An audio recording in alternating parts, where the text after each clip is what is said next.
అందరికీ నమస్కారం అండి.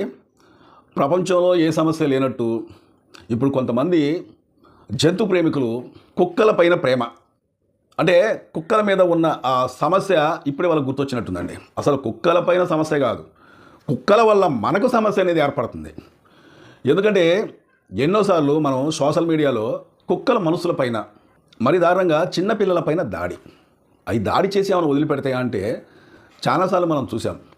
దాడి చేసిందే కాకుండా ఎక్కడ పడితే అక్కడ చిన్నపిల్లల్ని కలిసి మరీ చంపేసిన రోజులు కూడా ఉన్నాయి.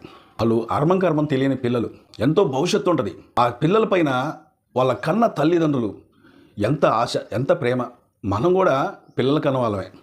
మరి మన పిల్లలకి ఎప్పుడైనా జ్వరమో జలుబో లేకపోతే వేరే రుగ్మతలు ఏమైనా వచ్చినప్పుడు మనకెంత బాధ అనిపిస్తూ ఉంటుంది. మనకి ఈ చిన్న ఏమైనా జబ్బులు వచ్చినప్పుడే మనకి ఎంత బాధ అనిపిస్తూ ఉంటుంది కదా. వాళ్ళ పిల్లలు, వాళ్ళు కన్న పిల్లలు చనిపోయేటప్పుడు ఏదో రోగాల రూపంలో వచ్చి చనిపోయారంటే ఏమని అనుకోవచ్చు. కుక్కలు దాడి చేసి మరీ చనిపోతూ ఉంటే వాళ్ళకి ఎంత బాధ అనిపిస్తుందండి. ఒకసారి వారి స్థానంలో ఉండి ఈ జంతు ప్రేమికులు ఈ విధంగా ఇప్పుడు మాట్లాడుతున్నారు కదా. కుక్కల్ని తీసుకెళ్ళిపోయి ఎక్కడో బంధిస్తారట, వాళ్ళకి సెటర్ అనేది ఏర్పాటు చేస్తారట, అంటే ఒక కేంద్రంలాగా ఏర్పాటు చేస్తారట, వాడికి పిల్లలు పుట్టకుండా టీకాలు వేపిస్తారట, కుటుంబ నియంత్రణ చేపిస్తారట అని చెప్పి ఈరోజు మాట్లాడుతున్నారు కదా చాలామంది. ఈ మధ్యకాలంలో సదా గారు కూడా మాట్లాడుతున్నారు. ఆమె అయితే మరీ ఏడుచుకుంటూ మాట్లాడుతుంది.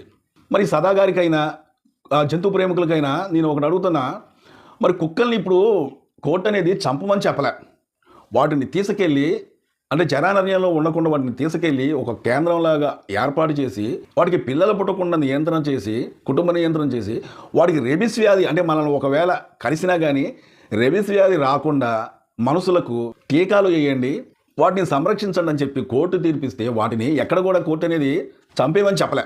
వాటిని ఇంకా జాగ్రత్తగా చూసుకోమని చెప్పితే అసలు దేశంలోనే ఏ సమస్య లేనట్టు ఈ సమస్య ఒకటే పుట్టుకొచ్చినట్టు వాటిని ఈ విధంగా తీసుకెళ్తారా? జనాలయంలో తిరగడానికి వాడికి హక్కు లేదా? మానవులు తిరిగినట్టుగా కుక్కలు తిరగకూడదా? తిరగొచ్చు, కానీ ఎంతవరకు?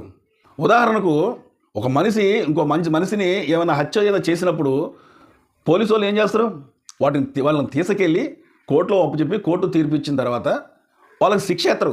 తీసుకెళ్ళిపోయి శిక్ష వేసిన తర్వాత వాళ్ళని జైల్లో పెడతారు. మరి ఒక మనిషికే శిక్ష ఉన్నప్పుడు ఈ కుక్కలు మరి మనుషులపైన దాడి చేస్తూ ఉంటే వాళ్ళు పెద్దోళ్ళ, చిన్నపిల్లల, వృద్ధుల, మహిళల, పసికందుల అనేది చూడకుండా ఇష్టం వచ్చినట్టుగా దాడి చేసి మనుషుల్ని చంపేస్తూ ఉంటే వాటిని తీసుకెళ్ళి సంరక్షించకపోతే మరి ఏం చేయాలి? ఇప్పుడు మనుషులు ఒకవేళ పిల్లల కంటే 2 లేకపోతే 3, వెనకట్లో ఎక్కువ మంది అనేటోళ్ళు కానీ ఇప్పుడు అంత ఓపిక ఎవరికి లేదు. ఇప్పుడు ఒకవేళ ఏ ఆపరేషన్ మనుషులు ఒకవేళ చేయించుకోకపోతే 3 లేకపోతే 4 అంతమంది పుట్టే అవకాశాలు ఉన్నాయి. మరి కుక్క ఒకవేళ పిల్లల్ని కనాలంటే 8 నుంచి 10 పిల్లలు కుక్క కనే అవకాశాలు కూడా ఉంటాయి. అంటే ఈ లెక్కలు చూస్తే ఈ విధంగా కానీ ఒకవేళ వదిలేస్తే ప్రపంచంలో మనుషులు ఎంతమంది అయితే ఉన్నారో వాళ్ళకన్నా డబల్ అయిపోతాయి అన్నమాట. అప్పుడు ఇంకా మనుషుల పైన దాడి అనేది అప్పుడు మనుషులకి ఎక్కడ బతుకుతారు? ఇప్పటికే నాకు తెలిసి దేశం మొత్తం మీద కోట్లాది కోట్ల కుక్కలు ఉండొచ్చు. మరి వాటి సంతాన అభివృద్ధి అనేది ఈ విధంగా జరుగుతూ ఉంటే ఇక మనుషులు మనుగడ అనేది చాలా తక్కువైపోయింది. మనం చాలా వీడియోలలో చూసాం. ఈ మధ్యకాలంలో నేను ఒక వీడియో చూసాను. ఒక చంటి పిల్లని ఎత్తుకొని తల్లి ఒక రోడ్డు పైన నడిచి వచ్చేటప్పుడు అక్కడ ఎవరు లేరు. ప్రస్తుతానికి ఆ ఏరియాలలో ఆమె ఒక్కతే నడిచి వస్తూ ఉంటే ఒక 2-3 కుక్కలు ఎదురుగా వచ్చి మొరుగుతున్నాయి. ఫస్ట్ మొరిగేటప్పుడు ఏం చేసిందంటే ఎక్కడ కుక్క ఒకవేళ అంటే ఆ చంటి పిల్లని ఇలా ఎత్తుకొని ఉంది కదా, ఎక్కడ ఒకవేళ నా పైన నా కూతురు పైన దాడి చేస్తాయేమని చెప్పి అప్పటికే ఆమె భయంగా ఆ గోడ ఒకటి ఉంటే ఆ గోడ పక్క నుంచి పోతుంది. అంటే కుక్కలకి ప్లస్ ఆమెకి చాలా దూరంలో ఉంది. అయినా సరే ఆమె మీద దాడి చేసి ఆమె వేసుకున్న చీర బట్టలు ఇవన్నీ లాగేస్తున్నాయి ఎక్కడికెక్కడి.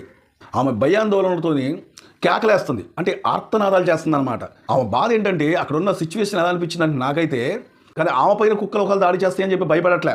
కానీ ఆమె పిల్లల్ని చూశారంటే ఇట్లా పట్టుకొని ఇట్లా వాటేసుకుంటూ అసలు ఆ కుక్కల్ని ఎగబడుతూనే ముందాల.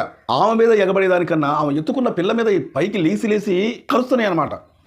కేకలేస్తుంది. ఇటు ఒక పక్కం కుక్కల్ని గద్దించుకోవాలి, కుక్కలు రానికుండా చేయాలి. రెండో పక్కం ఆమె మీద దాడి చేస్తూ ఉంటే ఆమె తప్పించుకుంటూ ఉండాలి. మూడో పక్కం ఆమె కన్న కూతురు కూడా కాపాడే ప్రయత్నంలో ఆమె కుక్కలు గద్దించుకుంటూ పోతూ ఉంది. మరి ఏం చేయాలి? అక్కడ చూస్తేనే ఎవరు లేరు. చివరికి ఏమైందంటే ఈ 3 కుక్కలు కలిసి ఆమెను కింద పడేసేసాయి. ఎప్పుడైతే ఏమైనా కింద పడేసాయో అప్పుడు కూడా ఆ పిల్లలు మొదలలేదు. ఒక చేయితోని ఇలా పట్టుకొని ఇంకో 2 చేతితోని ఇలా కొడతనే ఉంది. అయినా సరే ఏమైనా ఆఫ్ చేస్తారు. చివరకు ఆమెను కింద పడేసినా సరే ఆమె ప్రయత్నం ఆఫ్ చేయలే. ఎందుకంటే ఇప్పుడు ఎప్పుడైతే ఈ కుక్కల్ని గద్దించడం ఆగిపోయిద్దో ఆరుస్తుంది, కేకలేస్తుంది, ఎవరైనా ఉంటే రాండి రాండి కాపాడండి అని చెప్పి ఆరుస్తుంది. ఈ లోపుగా ఎవరు రాలేదు కానీ ఇంకొక 5-6 కుక్కలు వచ్చినాయి.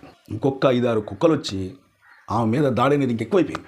అసలు 3 కుక్కలే తట్టుకోలేని పరిస్థితుల్లో ఉందిరా బాబు అనుకుంటే ఈ కుక్కలు ఆరిసే ఆరుపుకి చుట్టుపక్కల ఉన్న కుక్కలు మొత్తం వచ్చేసినాయి. చుట్టుపక్కల ఉన్న కుక్కలు మొత్తం వచ్చేసి ఆమె మీద విపరీతమైన దాడి చేసి ఎవరో ఒక అతను రోడ్డు మీద వెళ్తూ ఉంటే ఈమె ఆర్తనాదాలు విని గబగబా వచ్చి ఆమెను రక్షించడానికి ప్రయత్నించిండు, ఆమె పిల్లను.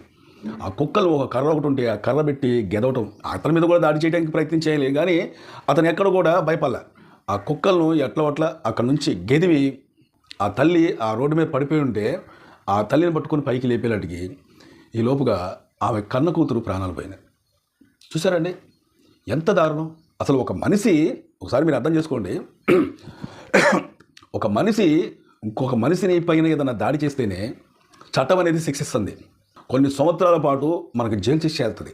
అంటే ఒక మనిషి ఇంకో మనిషి పైన దాడి చేసినప్పుడు మరి కుక్కలు వచ్చి ఇటు చిన్నపిల్లలు కావచ్చు, ఇటు పెద్దోళ్ళు కావచ్చు, ఇటు వృద్ధులు కావచ్చు, మహిళలు కావచ్చు, ఎవరైనా సరే వాటిపైన విపరీతంగా దాడి చేస్తూ ఉంటే, దాడి చేసిందే కాకుండా చంపేస్తూ ఉంటే మరి కుక్కల్ని ఇంకా జనారణ్యంలో ఎలా తిరగమంటారు? ఈ జంతు ప్రేమికులకి ఒక మాట చెప్తున్నా, జంతువులంటే కుక్కలే కాదు. మరి మార్కెట్లో మనం చాలాసార్లు చూసాం, అప్పటికి ఇప్పటికీ ఎప్పటికైనా సరే మరి మేకల్ని ఇంకోటి కోస్తూ ఉంటారు. వాటిని మనం ఆహారంగా తింటూ ఉంటాం. మరి వాటిపైన మీ ఉద్యమం ఎప్పుడు చేయలేదండి? వాటిని ఇట్ట చేయడం తప్పని చెప్పేసి మీరెందుకు అనలేదు? అంటే ఎవరైతే ఈ ఉద్యమం చేసేవాళ్ళు ఉన్నారో అసలు మీరు శాకాహారులా మరి ఇంకొకటి అది ఎందుకు మీకు కనబడట్లేదు? ఇంకా మేకలు అయ్యి మనం పైన దాడి చేయవు. ఎప్పుడు కూడా మేకలు వచ్చి లేదా గొర్రెలు వచ్చి మన మీద దాడి చేసినాయి, మనుషులను చంపేసినాయి అని చెప్పేసి మనం ఎక్కడ వినలే. కానీ ఏ పొద్దు ప్రతిరోజు మనం ఎక్కడొక్కడ జరుగుతూనే ఉంది.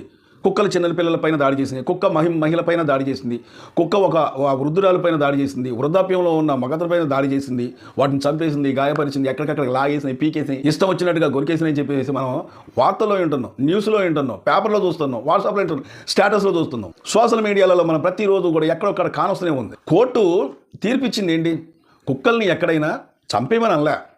కుక్కల్ని వాటిని తీసుకెళ్ళి ఒక కేంద్రంగా ఏర్పాటు చేసి వాటికి అక్కడ సంరక్షిస్తూ ప్రతిరోజు కూడా భోజనాన్ని పెడుతూ వాటికి ఏం తినాలో పెడుతూ వాటిని సంరక్షిస్తూ మనుషులను ఒకవేళ కలిసినా కానీ రెబిస్ వ్యాధి అనేది రాకుండా టీకాలు చేస్తూ కుటుంబ నియంత్రణ చేస్తూ వాటిని చాలా జాగ్రత్తగా చూసుకుంటూ బయట తిరిగేదానికన్నా ఆరోగ్యంగా వాటిని చూడాలని చెప్పింది.